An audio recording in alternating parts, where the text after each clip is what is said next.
Assalamualaikum warahmatullahi wabarakatuh. Alhamdulillah, alhamdulillahilladzi arsala rasulahu bil huda wa dinil haqq liyudhhirahu ala dini kulli walau karihal kafirun. Wassalatu wassalamu ala khairil khalqi sayyidina Muhammadin wa ala alihi wa sahbihi wa man tabi'ahu bi ihsani ila yaumiddin. Amma ba'd. Rabbi zidna ilma warzuqna fahma, amin ya rabbal alamin.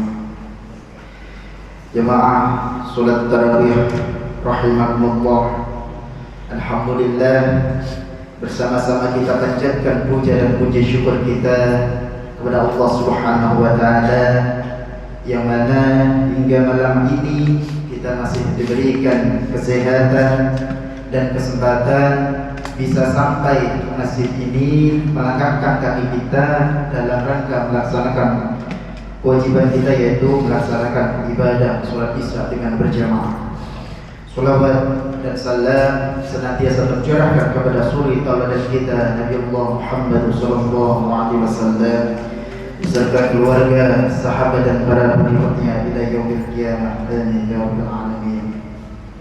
Jemaah salat tarawih rahimakumullah, selama 1 bulan penuh kita menjalani ibadah puasa di bulan Ramadan dengan penuh sukacita. Kehadiran Ramadan tidak hanya sebagai bulan istimewa dengan dilipat gandanya amal kebaikan, namun juga sebagai madrasatul hayat atau sekolah kehidupan, yakni sekolah yang mendidik seseorang mukmin agar bisa menjadi mukmin yang lebih baik dengan mengendalikan hawa nafsu, meninggalkan kemaksiatan dan menjalankan amalan-amalan baik di bulan yang suci ini. Harapannya selepas bulan suci Ramadan kita dapat terbiasa dengan hal-hal yang sudah kita lakukan selama 1 bulan lamanya, dan tetap kita lanjutkan di bulan-bulan berikutnya selain bulan suci Ramadan. Semua ibadah di bulan Ramadan yang kita lakukan tentu harus memiliki efek dalam kehidupan kita sehari-hari. Mengapa demikian? Karena status kita sebagai manusia mengharuskan untuk menjalin hubungan yang baik kepada Allah Subhanahu wa taala dan juga kepada sesama manusia.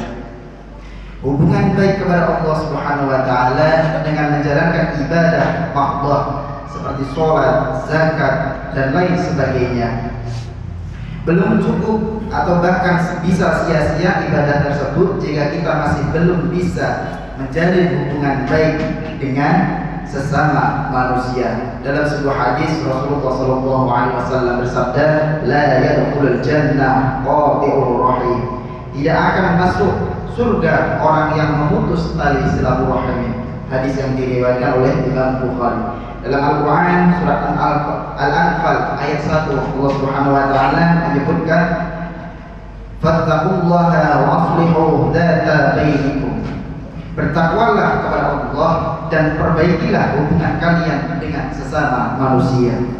Dalam ayat di atas Allah Subhanahu wa taala memerintahkan hambanya untuk bertakwa kepadanya, yang kemudian diikuti dengan perintah memperbaiki hubungan sesama manusia, yaitu menjalin cinta kasih dan memperkokoh kesatuan.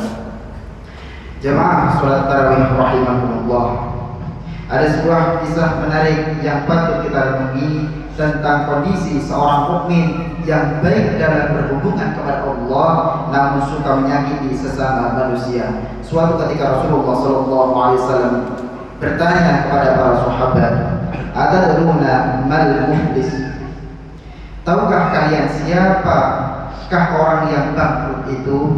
Para sahabat menjawab, menurut kami orang yang bangkrut di antara kami adalah orang yang tidak memiliki uang dan harta kekayaan. Rasulullah SAW bersabda, sesungguhnya umatku yang bangkrut adalah orang yang pada hari kiamat datang dengan sholat, puasa, zakat, tetapi ia selalu mencaci maki, menuduh dan makan harta orang lain, serta menuduh, membunuh dan menyakiti orang lain. Setelah itu pahalanya diambil untuk diberikan kepada setiap orang dari mereka hingga pahalanya habis, sementara tuntutan mereka banyak yang belum terpenuhi.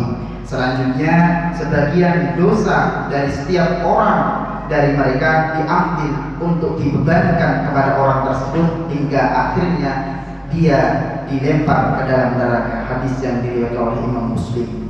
Dalam kisah di atas jelas bahwa berperilaku baik kepada sesama manusia merupakan hal yang sangat penting, karena pahala ibadah seorang bisa habis lantaran ia menyakiti orang lain selama hidup di dunia. Bahkan ia pun bisa menanggung dosa orang yang disakiti jika pahalanya tidak mencukupi. Habis pahala, dosa bertambah. Itulah gambaran orang yang suka menyakiti orang lain kelak di hari kiamat. Maka pada momen Idul Fitri besok, mari kita bersama-sama saling memaafkan, meminta maaf kepada mereka yang pernah kita sakiti dan memberikan maaf kepada orang yang pernah menyakiti kita. Mengapa maaf menjadi penting?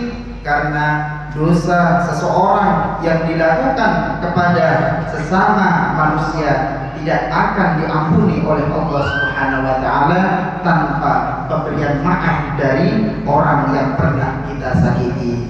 Jika kita berdosa kepada Allah seperti meninggalkan sholat, tidak berpuasa, tidak berzakat, atau bahkan syirik sekalipun, cukup kepada Allah saja kita memohon ampunan. Tetapi jika dosa kita lakukan melibatkan manusia dengan menyakiti mereka, maka kita harus meminta maaf kepada yang bersangkutan dan mengembalikan haknya yang telah kita ambil. Jemaah salat tarawih rahimakumullah, mari kita manfaatkan momen Idul Fitri esok sebagai ajang bermaaf-maafan antar sesama, supaya di momen Idul Fitri besok kita kembali kepada fitrah atau fitri, yaitu kembali suci, terbebas dari dosa dan kesalahan seperti bayi yang baru dilahirkan. Semoga dengan berhasilnya kita melampaui tempaan diri di bulan suci Ramadan dari awal sampai akhir hingga esok tanggal 1 Syawal besok, kita dapat menjadi pribadi yang lebih baik dalam beribadah kepada Allah dan membawa kebaikan sosial yang baik dalam kehidupan kita. Dan semoga Allah memberikan ampunan atas segala dosa dan kesalahan kita, serta Allah menerima amal ibadah kita yang sudah kita kerjakan dari awal sampai akhir bulan puasa ini. Dan semoga Allah menjadikan kita hamba yang bertakwa. Amin, amin ya rabbal alamin. Kami segenap takmir dan jajaran pengurus Masjid An-Nur memohon maaf kepada seluruh jemaah Masjid An-Nur apabila dari awal Ramadan banyak melakukan kesalahan baik tindakan maupun ucapan dan kekurangan dalam menyajikan tempat subuhan dan lain sebagainya. Kami memohon maaf yang sebesar-besarnya. Kami juga mengucapkan terima kasih kepada seluruh jemaah Masjid An-Nur yang sudah membantu baik material maupun tenaga sehingga terselenggaranya program-program di bulan Ramadan ini. Kami ucapkan jazakumullah khairan katsiran. Demikian mungkin itu saja yang dapat kami sampaikan pada kesempatan kali ini. Kurang lebihnya mohon maaf. Wassalamualaikum warahmatullahi wabarakatuh.